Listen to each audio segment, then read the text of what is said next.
Hello guys! For today's vlog, mamukbang tayo ng balimbing at saka santol. Ayan, ubusin ko. Hey! Hindi pala ubusin with bagoong. Ayan o, bagoong na isda. Sarap to, promise.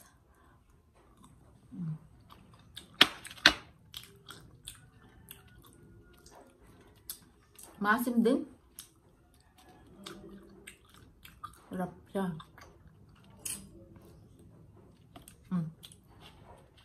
Sarap.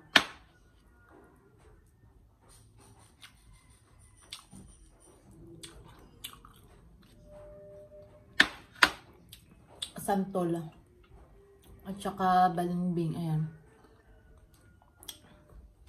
Tapos ang lalaki ng santol. Bangkok.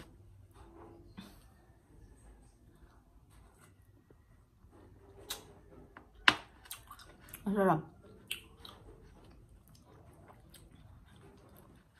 Okay.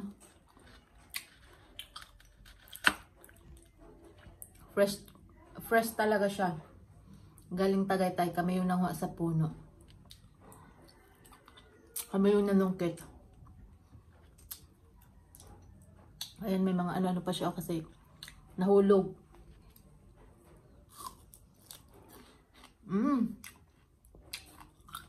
Sarap.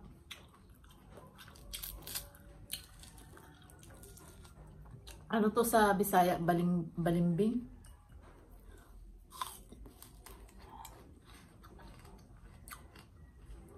Sarap. Ano sa bagoong?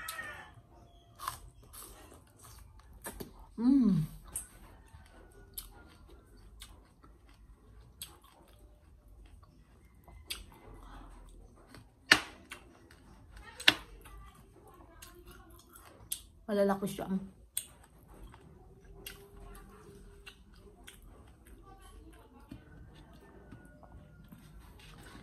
Sarap talaga siya sa bagoong.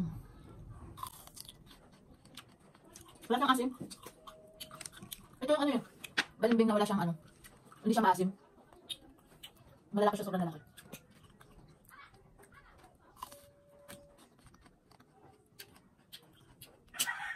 Sarap.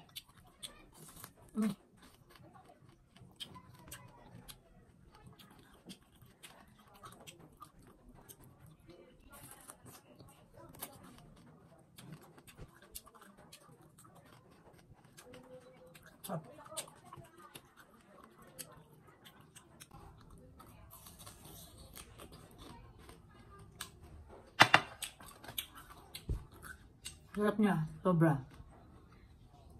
Para sa akin, masarap siya. Hindi kasi siya maasim. Ano kasi to eh, hindi ko alam kung ano yung tawag dito. Meron kasi to yung, ano, yung native. Yun, maasim yun.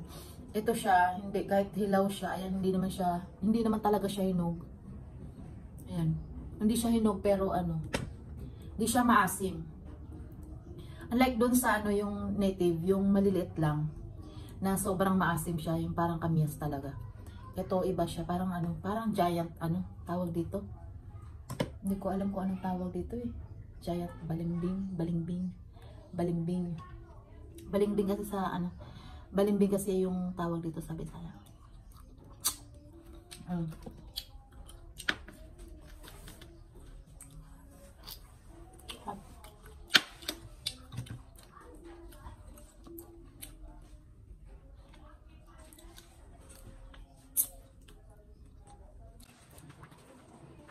Nung bata ako, niluluno ko yung ano nito.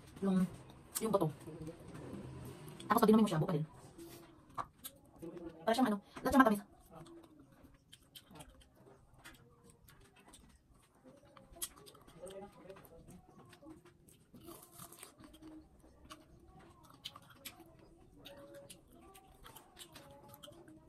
Sarap.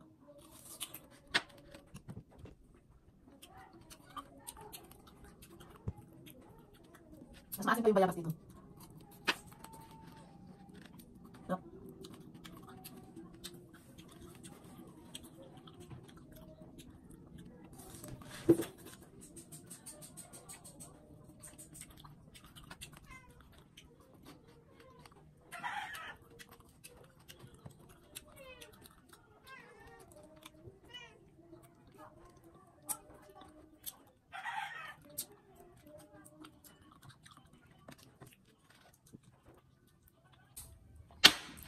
Ay, sorry.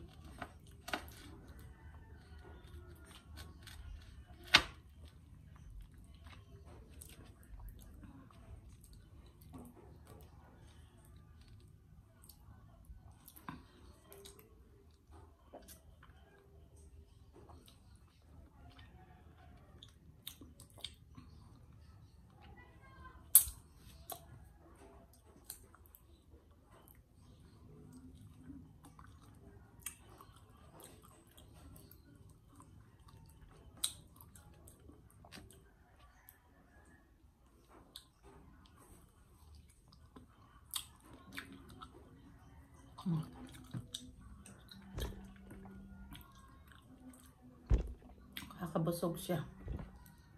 Ang sarap.